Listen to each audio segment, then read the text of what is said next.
को ये रिस्पॉन्सिबिलिटी लेनी पड़ेगी। पंजाब हुकूमत की जो गवर्नेंस है उसकी कलई खुल गई है, यानी टके का काम इन्होंने नहीं किया। मॉनसून की बारिशों ने इनका पोल खोल कर रख दिया है। अस्पतालों के अंदर जो स्ट्रेचर्स हैं वो बारिश में तैर रहे हैं।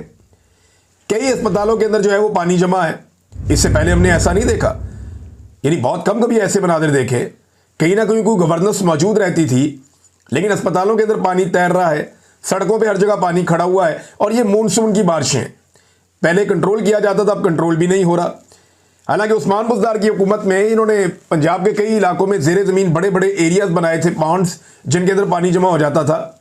लेकिन पता नहीं ब्लॉकेज हो गई, क्या हो गया, या कोई साजिश हो रही है, जो भी हो रहा है, गवर्नेंस का पोल खुल गया है। सियालकोट में ख्वाजा आसिफ साहब गए लवाइकीन के पास, जो दरिया स्वात में जो जांभक हुए लोग, उनसे दुआ करने के लिए गए, तो रास्ते में उनकी अपनी गाड़ियां, उनका प्रोटोकॉल जो है बारिश में फंस गया और पानी के अंदर फंसी हुई उनकी गाड़ियां नजर आई। पंजाब के कई अस्पतालों में पानी खड़ा हुआ नजर आया। तो पंजाब की जो हुकूमत है उसका पोल खुल रहा है और सारी दुनिया को पता चल रहा है कि यह हुकूमत कितनी नालायक है, नकम्मी है, नखट्टू है और किसी किस्म का कोई काम इन्होंने किया नहीं।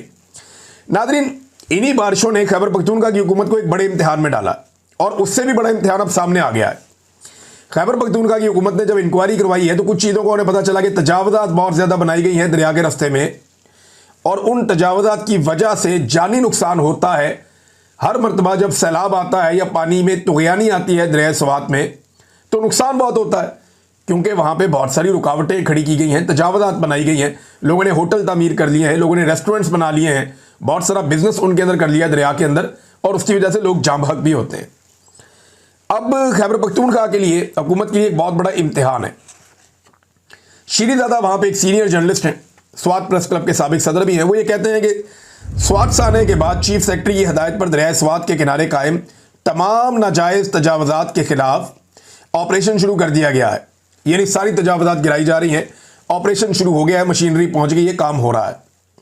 होटल मालिकान अब एक चैलेंज कर रहे हैं। यहाँ पे एक होटल मालिक का मैं इंटरव्यू सुन भी रहा था, वो भी यही बात कर रहा था कि जनाब आपने हमारे होटल गिराने हैं, हमारी चीज़ें गिरानी है तो आप गिरा दें। लेकिन वो कहता क्या, जरा ये सुने आप।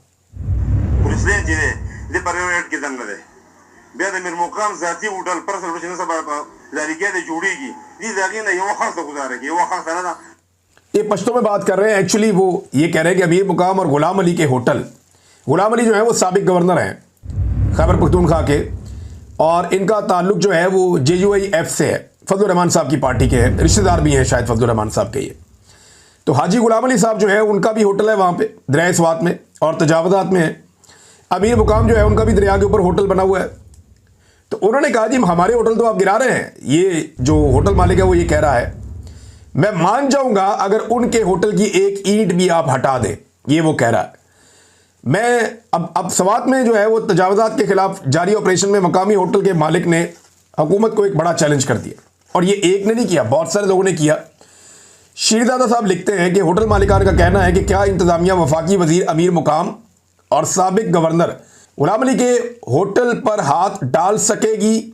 वो तो बिल्कुल दरिया स्वात के ऊपर है, बिल्कुल करीब है। तो अब ये एक बड़ा इम्तिहान है, क्योंकि इमरान खान साहब ने सारी अपनी पॉलिटिकल लाइफ में एक बात बड़े ज़ोर शोर से की है कि कानून की हुक्मरानी होनी चाहिए और ताकतवर को कानून के नीचे लाना चाहिए। जो छोटे लोग हैं उनके ऊपर कानून जो है वो लागू होता है, और जो बड़े लोग हैं सकें कि उन्होंने कोई यादगार काम किए थे। नाज़रीन, ने बिजली की कीमत में 35 रुपये, ये कहते जी एक टैक्स आता था, वज़ीर आज़म ने कहा जी हमने ख़त्म कर दिया, लेकिन दूसरी जगह डकैती मार दी। इन्होंने 35 रुपये का टैक्स जो ये PTV वाला था ये हम ख़त्म कर रहे हैं। तो अच्छी बात है, PTV को क्यों पाले लोग? PTV को देखते ही नहीं लोग। जिन लोगों के घरों में मीटर लगे हुए हैं PTV को तो देखते ही कोई नहीं है। शादो नादर कोई शख्स PTV को देखता है, लेकिन PTV को पालने के लिए टैक्स पूरे पाकिस्तान से ये ले रहे हैं और कई दहाइयों से ले रहे हैं। तो वो टैक्स जैसे ही ख़त्म होता है तो साथ ही जनाब पता चलता है कि जो गैस का मीटर है उसके ऊपर फिक्स्ड चार्जेस लगा दिए गए हैं। ये डिफरेंट खबरें मेरे साथ खुली हुई हैं सामने। जो फिक्स्ड चार्जेस लगाए गए हैं गैस के ऊपर, वो 50% तक उनमें इजाफा कर दिया गया। आप अंदाजा करें, यानी जो 1000 दे रहा था वो 1500 रुपया दे रहा, यहां 35 रुपये कम करके वहां 500 रुपये बढ़ा दिया गया, वहां 50% तक का इजाफा कर दिया गया। यहां पे एक छोटा सा रिलीफ और वहां पे एक बहुत बड़ी डकैती। यह हुकूमत ऐसे वारदातें डालती है। यानी एक जेब आपकी जो है उसको छोड़ती है कि जनाब हम आपकी जेब नहीं काट रहे, और बाकी 4 जेबें आपकी काट लेते हैं। ऐसी तबाही फेरी। इन्होंने पाकिस्तान को तबाह बर्बाद कर दिया और एनर्जी के ऐसे मंसूबे लेकर आए कि 1 यूनिट अगर पाकिस्तानी इस्तेमाल करता है तो पाकिस्तानी 3 यूनिट्स के पैसे देता है। यानी अगर 100 यूनिट इस्तेमाल किए तो आपको 300 यूनिट के पैसे इसलिए देने पड़ेंगे कि इन्होंने घटिया तरीन IPPs के मुआहदे किए हैं। और करने वाला कौन है? नवाज शरीफ, शहबाज शरीफ। इनके दौर के मंसूबे आज भी पूरे पाकिस्तान के गले पड़े हुए हैं। बिजली बनाने की कैपेसिटी ज्यादा है, इस्तेमाल थोड़ा है, और अगर इस्तेमाल नहीं भी करना फिर भी आपने जिसको इस्तेमाल नहीं करना उसके पैसे आपने देने। ये मुआहदे इन्होंने किए हैं पाकिस्तान के अंदर। नाज़रीन, रुपए की कदर भी बहुत तेजी से गिर रही है। इस हवाले से मेरे पास एक खबर है, अभी आप गूगल करके देख ले। ये कोई ग्लिच भी हो सकता है सिस्टम का, लेकिन जो मैं पढ़ रहा हूँ ये बड़ा अजीब है। कुछ लोगों ने इसको ट्वीट भी किया और इसको शेयर किया है। गुज़िश्ता चंद दिनों में बहुत तेज़ी से पाकिस्तान में रुपए की कदर गिरी है। डॉलर की प्राइस जो है वो बहुत ज़्यादा हो गई है। इसी तरह जो पाउंड है उसकी प्राइस बहुत ज़्यादा हो गई है। अगर आप आदादो शुमार देखें तो एकदम से ये पिछले 1 हफ्ते में ट्रेंड आया है और पाकिस्तान के अंदर जो है वो इनकी कदर गिरी है रुपए की। यानी 283.49 रुपीज़ का जो है वो अब एक हो गया है डॉलर।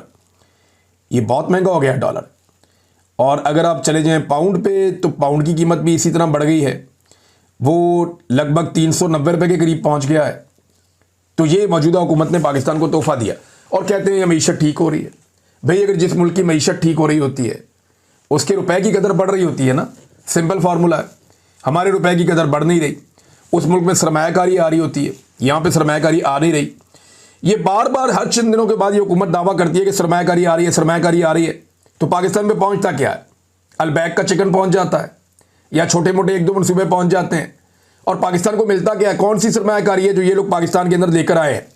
झूठे दावे करते हैं ये। सहाफ़ी फ़ाद हुसैन साहब जब शहबाज शरीफ साहब के मुशीर थे तो उन्होंने दावा किया था 2022 के सैलाब के बाद के अरबों डॉलर पाकिस्तान में आने वाले हैं। उनमें से भी कुछ खास नहीं मिल सका।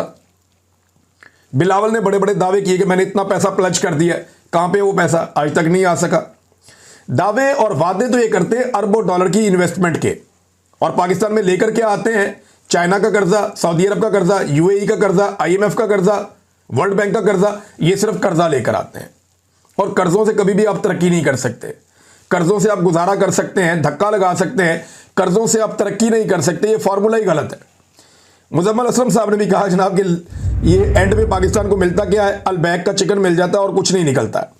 सरमायाकारी नहीं आ रही पाकिस्तान में, कर्जे आ रहे हैं पाकिस्तान में और लगातार हम कर्जे ही ले रहे हैं, उसके अलावा हमने कुछ भी हासिल नहीं किया।